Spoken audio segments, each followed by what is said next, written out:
daan Thiolom Vision ñoo ngi fii nga xam ne moom moo di poste de santé bu Léona fas yéene sekk ak waxtaan ak Amina di infirmière fii nga xam ne moom moo di poste de santé bu Léona avant tout dañ koy jox mu présenté wu wax ñu jaar-jaaram tamit aussi. jërëjëf sëñ bi maa ngi lay nuyu bu baax a baax di kontaan itam ci interview bi di remercier waa Thiolom Vision bu baax a baax di wax ni rek man maa ngi tudd Amina Diop nekk infirmière chef de poste fii ci commune bu Léona plus précisément fii ci poste de santé bu Léona mu bokk ci district sanitaire bu Sakal mu mel ni rek comme samay jaar-jaar jàng naa daara bi ma dalee daara ba am 6 ans 6 ans yu manqué tuuti après si laa dugg école primaire bi ma jugee école primaire yàlla def ma am samay entrée en 6e dem collège ma jugee collège tam ma dem lycée bi ma demee lycée après si laa dem def formation santé bi ma paree ci formation santé bi ci laa nekk ci laa remplacé benn infirmière boo xam ne mi ngi nekkoon Chérif Lo bi ma ko remplacé pendant 1 mois après si laa dem Mboro bi ma demee Mboro nekk ci benn clinique bi ma jógee ci clinique boobu itam ci lañ ma jël centre de santé bu Tivaouane te léegi ñu érigé ko en hôpital mooy hôpital Mame Abdou Aziz Dabakh bi ma def fa 6 mois bi ma defee foofu 6 mois nag ci la yàlla dogal sama benn ndijaay xamante woon ak ki yoroon projet OMD muy docteur Daaf tey moo nekk tey ci couverture maladie universelle kooku sama xaritu ndijaay la mooy sama ndijaay bi nekkoon ci clinique bi ma nekkoon Mboro mu boole ma ak moom bi ma booleek moom yàlla dogal ñu recruter ma indi ma poste de santé bu Potou bi ma demee poste de santé Potou en 2008 2009 2010 2011 ba 2012 maa ngi woon poste de santé bu Potou fin 2012 si laa ñëw fii ci poste de santé bu Léona suñu borom nag dogal boobu ba léegi maa ngi ci commune bu Léona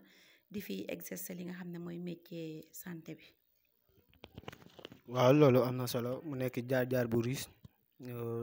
jaar-jaar boo xam si ni jàmbaar moo koy dékku waaw ba tey di lay laaj maanaam ban année nga ñëw Léona plus précisément. jërëjëf plus précisément poste de santé bu Léona moom maa ngi fi ñëw août 2012 août 2012 ba léegi maa ngi exercer fii ci poste de santé bu Léona. waaw ba tey août 2012 la ñëw poste de santé bu Léona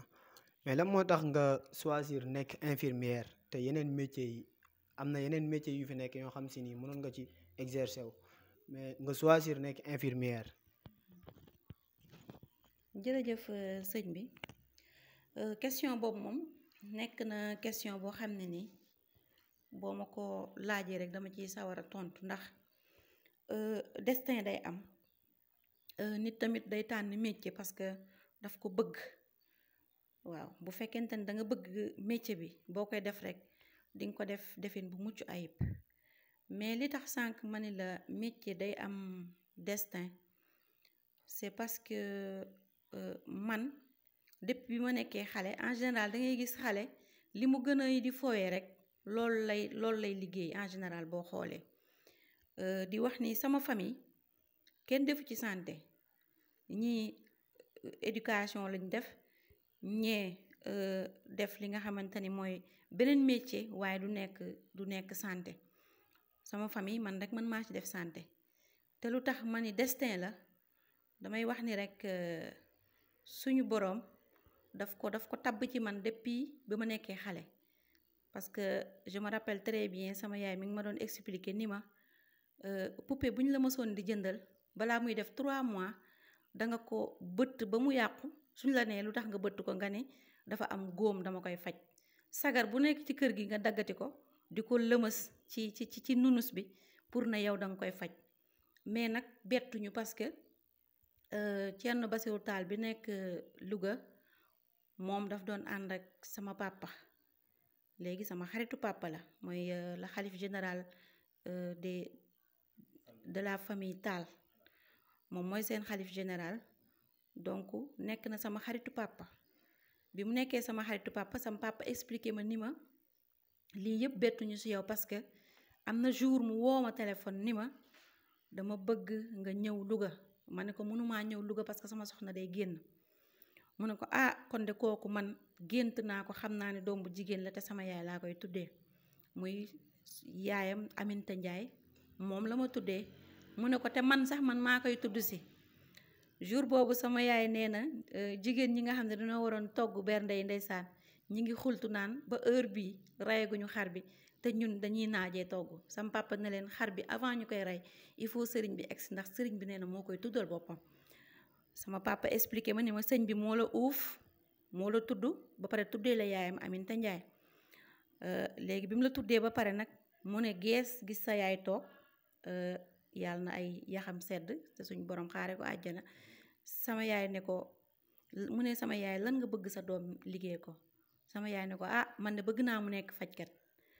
sama papa nee na Thierno Basir ne ko ah tifli naa ko ci ay noppam yàlla na nekk fajkat da am daraja am tur màgg te barkeel léegi nag suñ borom di def Amina boobu dem ba tey nekk fajkat donc loolu ñaan bu taseeg amin la destin la waaw donc loolu dañ ciy sant suñ borom bu baax a baax a baax beneen bi ma ci gën a yéem mooy nga ñëw ba région de Louga fi mu dëkk fi mu jógee woon ñëw tudd si la yow ci région boobu tey foofu nga bokk pour def santé boobu noonu donc lépp loo xamante ne tey am naa ko ci santé rek dama ciy sant suñ borom bu baax a baax di ko ci sant lépp loo xamante ne mën naa ko def tey ci santé rek dama ko ciy def ndax nekk na loo xam ne mbëggeel la ci man bëgg naa ko mais itam destin la boo xamante ne nii suñu borom moom moo ma ko traceel donc ci gàttal daal loolu moo tax man ma nekk tey infirmière di exercer métier bi nga xamante ne moom mooy santé. waaw loolu am na solo ñaan gu nangu la te ñaan bu nangoo borom gis ko waaw ba tey Amina maanaam métier bi ngay def ndax am na ay risques parce que parfois dañuy xool yenn métiers yi dañ ci nemmeeku ay risques mais est-ce que ni métier bi ngay def yow am na ay risques. jërëjëf métier bu nekk rek am na risque rawatina métier bi ñu nekk ndax képp koo xamante ne nii yaa ngi sol blouse rek métier boobu dafay am risque yi muy am mooy lan parce que képp koo xamante ne dafa feebar tey même bu fekkente ne nit ñi dañ koy daw si biti yow su ñëwee si yow doo ko daw ba ci contexte bi ñu nekk nii Covid bi ku ci nekk rek bëggul sax gis ku am Covid mais ñun ñooy taxaw nekk soldaar yi jàkkaarloo ki nga xamante ne moom moo am Covid di ko tette di ko convaincre di ko faj ba keroog muy génn ci situation yi mu nekk. bëri na ay feebar lu ci mel ni tuberculose lu ci mel ni sida lu ci mel ni feebar yi wàllante yépp tey képp koo xamante ne am na ko rek si ñun ngay ñëw te ñun soo ñëwee ñun duñ la daw dañuy taxaw ak yow. benn bis des mooy mën nga faj nit ba yàgg nga am li ñuy wax accident de travail boobu am na ci tey ñoo xam ne ñi ngi def santé am nañ ay doomu jàngoro ci seen yaram te ci travail lañ ko jëlee maanaam di faj nit wala ngay piqûre nit ba yàgg deretam jaxasoo ak sa deret mu infecté la nga am feebar ñu bëree bëri tey ñu ngi koy dund ci métier bi te loolu yaakaar naa ni risque gënu koo doy waar donc métier bi am na ay risque bi ci des mooy da ngay tëdd ba guddi amuñu heure H24 24 heures sur 24 dañ koy liggéey donc mën nga tëdd ba 2 heures du matin wala 3 heures du matin yéen a ngi koy seetlu fan yi ci infirmier yi wala ci sage-femme yi ñu di leen fëgg di leen agressé parce que du ñëpp ñoo am intention bu baax du ñëpp ñoo ñëw tam pour faju parce que dañuy ñëw fëgg la nekk ko ñoo xamante ne dañuy def ay ñaawteef fëgg la yaakaar ne am nga loo yore ñu agressé la donc tamit doomu jàmbur dem fenn pour daan dooleem pour liggéey pour sauver aw askan ba pare ñu lay agressé tamit parce que sa conscience professionnelle mayu la nga tëdd nit fëgg la te doo jóg suñ la fëggee dangaa war a jóg heureusement ba dañuy am gardien mais nit ku nekk am na fooy dem nit ku nekk du toujours ngay nekk sur place gardien bi mën na faa bañ a nekk wala gardien bi nekk si beneen côté ñu ñëw fëgg la nga tijji boo tijjee ñu def la naka su dul noonu yaakaar naa loolu tamit ay risque la si métier bi nga xamante ne nii si lañ nekk. beneen risque bi mooy métit bi nga xam ne des fois da nga koy am si malade nga koy suivre ba yàgg mu ñàkk ba kanam, wala nga koy defal benn traitement boo xam ne ba yàgg day am complication, wala nga am malade boo xam ne da lay leer ni kii mënul faju mais naa ko gunge, du feebar boo xam ne feebar buy faju la. donc yaakaar naa ne tamit loolu lépp ay risque la yoo xamante ne nii ay méttitu xol la yoo xamante ne nii ñi nga xam ne ñu ngi liggéey ci santé ñoom ñu ngi koy subir bu baax a baax. waaw mu nekk ay risques yu méttee métti ñi nga xam ne ñoo ngi ci milieu bi di koy subir di leen ñaanal rek métier bi ngeen nekk xëy na noble na, mais aussi tamit am na ay risques yoo xam si ni parfois da ngeen koy jël, di leen si ñaanal yàlla jàppale leen ci bu baax a baax. ba tey Amina, métier bi donte dund nga ci, mën nga ci dund ay risques, mais aussi tamit est-ce que mën nga ci am loo xam si ni lu lay neex lay doon ci métier bi, maanaam mas nga si dund loo xam si lu la neex la. jërëjëf, métier bi donte am na ay risques sax, mais comme ni nga ko waxee sànq, métier bu noble la. noblesse boobu lu ma si neex la. lu tax mu noble mooy ni que di nga gis nit koo xam ne dafa sonn, amatul benn yaakaar, bu ñëwee si yow si kàttanu yàlla nga dimbali ko mu demaat ci famille am. nit dina ñëw si yow mënul taxaw wala mënul dox wala mënul def dara, nga dimbali ko ci kàttanu yàlla buy dem këram dox. nit itam dina am feebaram ba ñàkk yaakaar, bu ñëwee toog ak yow, discuter ak yow, waxtaan ak yow, nga convaincre ko, indiwaat ko ba nga xamante ne ni moom xelam dina dal ba lépp lu ko mënoon di dalit, maanaam lépp loo xam ne mënoon na ko yaakaar ci feebar bi, yow yaay tax dootu ko xalaatati, yow yaay tax stress boobu tamit génn ci moom. leneen li ma ci gën a neex mooy man bi ma commencé di exercer santé ci laa commencé di am ay turandoo tamit, muy côté Potou bi, géej gi, comme côté Jéeri bi. donc je pense que ni ci biir santé bi tamit buñ demee ba di la ci tuddee ay doom, loolu tamit lu ma neex la, ndax ki la tuddee doom ak ki la may kër, kooku ku la sopp la, ku la bëgg la. ndax képp koo xamante ne am na doom rek tuddee la ko, bëggul saw tur fay. donc je pense que loolu tamit bokk na ci li nga xam ne neex na ma trop. yenn saa yi tamit nga gis ay nit yoo xam ne dañuy dem ba duñu amati yaakaar ci ñoom, duñu amati benn yaakaar ci ñoom, ñu oola ci kàttanu yàlla, parce que damay wax ni kii nga xam ne santé lay def, yàlla suñu borom da koy jaarale ci loxoom rek, mais ñun mënuñu dara, yàlla rek moom mooy faj, da koy jaarale sa loxo pour yow nga jaamu ko ci. donc ci nit ñi la la yebal pour nga dox sa mission, nga jaamu ko ci. donc loolu day nekk loo xamante ni lu ma neex la. beneen bi ci des mooy nit moom la yàlla gën a fonk ci li mu sàkk, te ñun suñu liggéey yépp ci nit la, ci doomu aadama la. donc doomu aadama boobu respect bi nga koy respecté, ak maanaam jox cër bi nga koy jox cër, ak indiwaat bi nga koy indiwaat, di ko gindi ak di ko fajal aw yaramam ba nga xamante ne bépp métit bu mu amoon da nga koy wàccee, loolu tamit nekk na loo xamante ne nii lu ma neex la tamit ci métier bi. beneen bi ci des mooy collaboration bi. da ngay bëri ay nit yoo xam ne da nga leen di xam, ndax da nga ciy jàng lu bëree bëri, ndax n'importe quel nit mooy ñëw ci yow, te ñii ñëw ci yow kenn bokku ci ak sa morom jikko. donc da ngay mën a manager, ba pare da ngay xam nit ku nekk naka la mel ak nan ngay ñëwee ci moom. donc métier la boo xamante ne métier bu noble la, mais métier bu nga xam ne tam dalay jàngal doomu aadama bi. te comme nu ko maam Abdou Aziz daan waxee, su delluwaatoon nekk xale, métier santé lay tànn. donc loolu du hasard moo tax mu wax ko, ndax jàpp nañ ni dimbali doomu aadama, soo dimbalee doomu aadama mi rek dimbali nga askan wi. nekkul hasard moo tax mu wax ko, mais sànq yaa ngi doon wax maanaam métier bi boo ci nekkee parfois dañ lay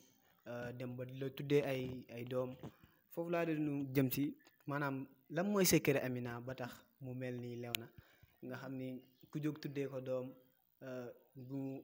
am ay turandoo fu ne, lan mooy secret Amina. jërëjëf, secret Amina moom moo war a nekk ci bépp jaam, ci bépp nit buy dox ci kaw àddina rek, loolu moo war a nekk sa secret. sama secret mooy alhamdulilah ñaan bu taseeg amin bi ma expliqué sànq,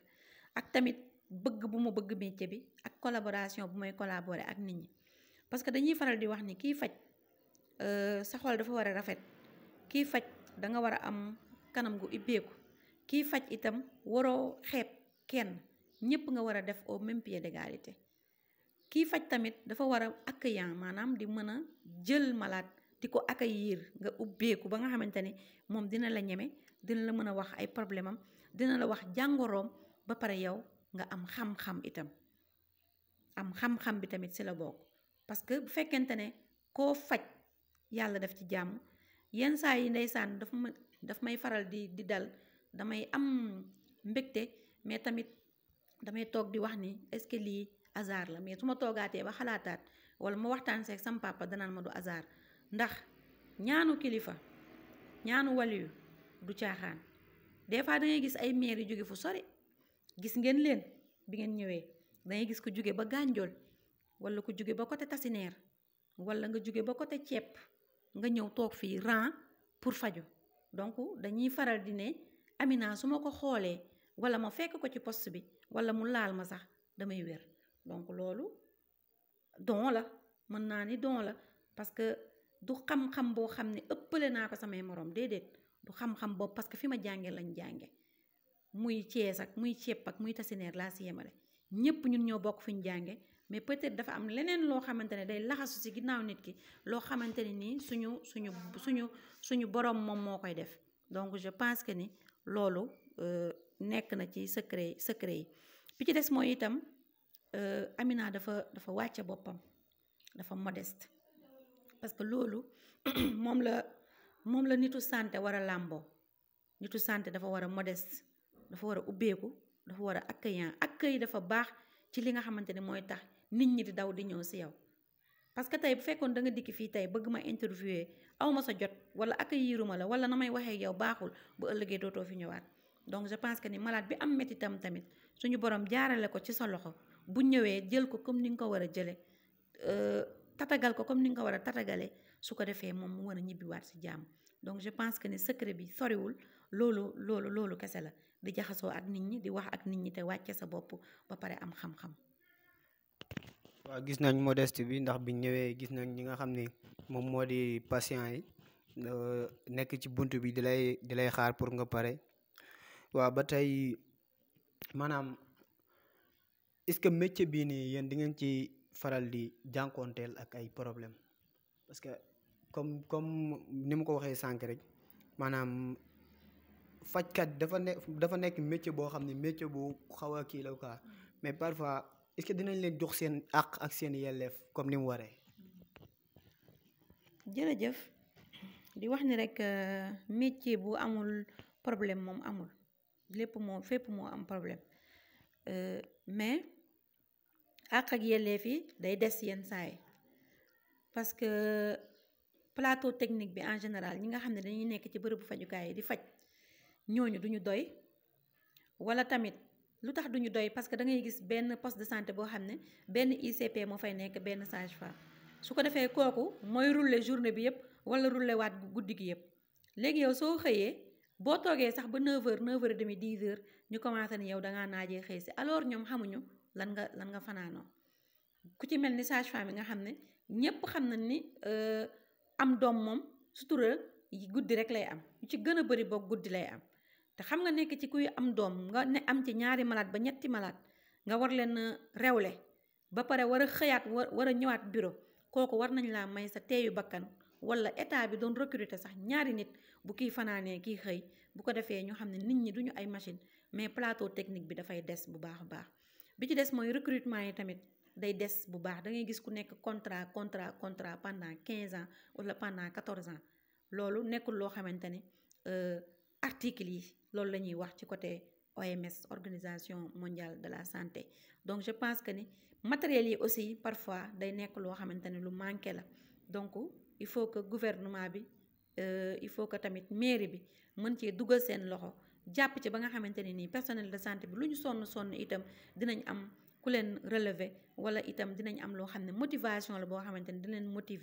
motivation bi ñuy am daal nga xamante ne nii du ñu yëgati sax problème yi, mooy ni que jaxasoo bi ñuy jaxasoo ak nit ñi, ak amour bi ñuy am ci métier bi, ak tamit nit ñi bëgg gi ñi bëgg. da ngay dem ba yow da ngay am problème sax, mais doo xalaat problème boobu. donc il faut ñu xam ne ñii di faj ay nit kese lañ, niñ leen tabbee lañ ñu tabbee rek, ay nit dong lañ, dañoo am xol, dañuy sonn, dañoo am bopp.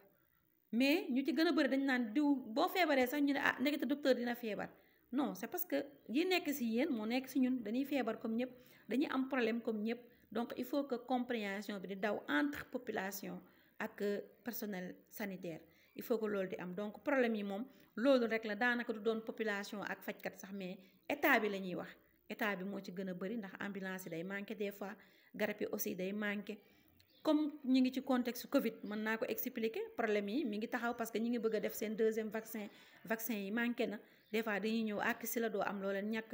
wala tamit état bi day manqueel masque yi di la obligé pour nga takk masque yi di manqué ak yooyu yëpp maanaam il faut ñu taxaw si bu baax a baax ba nga xamante ne nii santé dina nekk loo xam ne lu mucc ayib la ndax yaakaar naa ne ku amul wér-gu-yaram mënoo def beneen activité te beneen activité bu amul yaakaar naa ni état dina suux société bi aussi du am benn avantage boo xamante ne nii dinañ ko ràññee sans la santé. waaw santé xam naa moo nekk première priorité damay ñëw ci scolarisation des filles parce que Amina jigéen la te tey mu ngi nekk fajkat xëy na bu jàngut woon tey du mën a nekk sa kii nii infirmière mais lan nga ñu mën a wax ci scolarisation des filles aujourd'hui. jërëjëf sëñ bi di remercier waat Thiolom Vision bu baax a baax di wax ne rek scolarisation des filles moom lu ñu war a renforcer la lu ñu war a encourager la parce que góor baax na jigéen baax na jàng la tey gis nga tey foo gis góor mu taxaw jigéen mi ngi fa taxaw ba ci ñiy sol tenue ba ci ñiy dawal avion pilote yi da ngay gis ne am na tey ay jigéen yu fa nekk donc lu góor mën rek jigéen mën na ko ñu bëri nag dañuy faral di wax parité mënul nekk mais parité bi jëmale wuñ ko ci côté islam ci côté religion dañ ko jëmale ci côté liggéey ak côté occupation liggéey foofu lañ ko jëmale maanaam yenn autorité yi wala yenn responsabilité yi dañ jàpp ne responsabilité bu góor am ci wàllu liggéey responsabilité boobu jigéen mën na koo am parce que jàng la donc nañ bàyyi xale yi ci biir école yi ñu jàng ba am seeni diplôme ba mën a jëriñ seen réew ëllëg parce que ñun bu ñu jànguloon tey amaana duñu nekk infirmière bay nekk chef de poste jàng rek moom moo ñu ko may donc nañ bàyyi xale jigéen yi ñu jàng bu baax a baax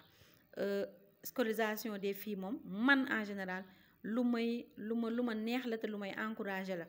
parce que muy lycée bu Léona muy école primaire bu Léona wax fa dëgg yàlla à chaque fois ku ñëw fii yaa ngi faju dinaa la faj ba pare mais dinaa waxtaan ak yow encourager la ba nga xamante ne nii di nga mën a rester ci école bi pour xam lu ma gën a marqué ci école yi mooy ni bu yàggul dara rek école primaire bu Léona bi ñi ngi ma marraine woon seen tournoi coupé bi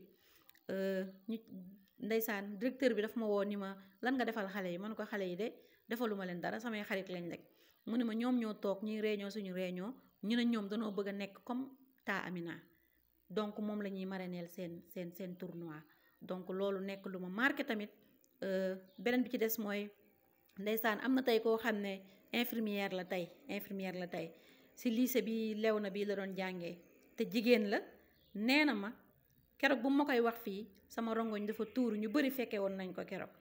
mu ne ma man de bi may ñëw sa poste di def stage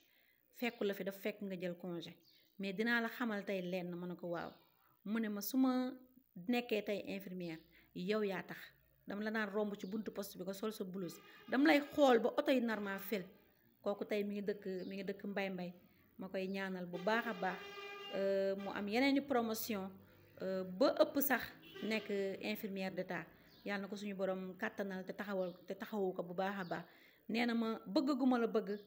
ak wax dëgg yàlla su ma la rombee nii gis la nga sol sa blouse taxaw ak askan wi tamit nin li apprécier loolu moo tax franchement man ma bëggoon def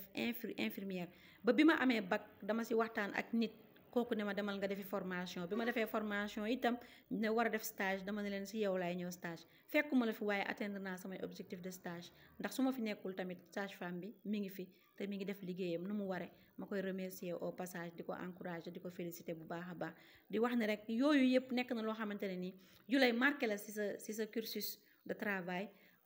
di ñaanal xale yi tamit yàlla def leen mag te bàyyi leen ci école yi ba nga xamante ne nii dinañ am réussite totale. waaw loolu am na solo ba tey Amina maanaam jigéen gi bi mu jàngee ba pare am na liggéey ma ngi commencé di liggéey mais lan moo war a nekk rôle am ci penc mi bi mu jàngee ba pare am na borom kër mais rôle am ci penc mi lan la war a doon. jërëjëf sëñ bi mu mel ni jigéen moom ñépp ko xamee sëy jigéen bu nekk ñaan nga yàlla am borom kër sëy fondé foyer yor say doom di wax ni rek jàng bi bokk na ci li nga xamante ne nii day yokk responsabilité jigéen jàng bi bokk na si loo xamante ne day yokk maturité jigéen jàng bi bokk na si loo xamante ne nii day yokk esprit de dépassement wu jigéen ndax jigéen bu am ñett yooyu rek yaakaar naa ni di nga mën a téye say doom ba téyewaale xale yi ci mbedd mi ndax jigéen moom mooy defar société lu tax ñu ne jigéen mooy defar société parce que jigéen su baaxee li muy meññ day nekk loo xamante ne lu baax la mais su leen meññee ba pare dina leen teg ci yoon parce que jàng na ki jàng moom moo mën a teg ci yoon yaa xam alxuraan bi ngay jàng nag wala français bi ngay jàng mais yow mi jàng rek yow yaa mën a teg sa njaboot ci yoon te njaboot googu ngay teg ci yoon kooku mooy nekk magi société bi ëllëg donc kooku dañuy ñaan mu am base bu baax mu am fondement bu baax mais pour mu am fondement bu baax boobu il faut am jigéen ju baax ju nekk ci wetam il faut am jigéen bu jàng bu nekk ci wetam donc je pense que ni loolu nekk na loo xamante ni jigéen taxawaayu jigéen ci société ak rôlu jigéen ci société jàng rek moom moo ko mën a dëgëral te jàng bi moom mooy tax ñu mën a teg ndaw yi ci yoon bu ko defee ndaw yooyu mën a changer comportement ñeneen ñi ëllëg ainsi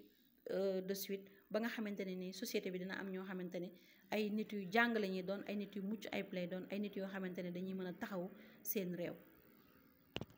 xam naa benn question boo xam ne dama ko xawoon a fàtte mooy fajkat bi yan jukka la war a yore parce que n'importe qui mënul ñëw rek yor jukka boo xam si ni xëy na du jukkay fajkat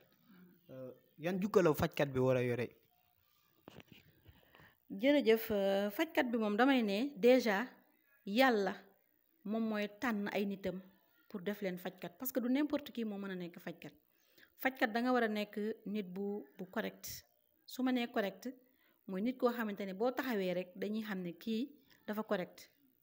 maanaam nit bu yiw nga war a nekk bi ci des mooy nit ku yaatu nga war a nekk bi ci des mooy nit ku mën a baale ku mën a jëllale ngay nekk parce que nit ku nekk wax naa ko sànq nit ku nekk mooy ñëw si yow te kii ñëw si yow yéen ñaar bokk leen yarondoo yéen ñaar bokk leen i jikko mais dangay xam ne comme yow yaa nekk bërëb bi nga xam ne ñoom ñëpp yow la ñuy fekk si mais yow yaay am xolu muñ yow yaay am xolu jëllale yow yaay am xolu baale ba nga xamante ni ki ñëw gën ngaa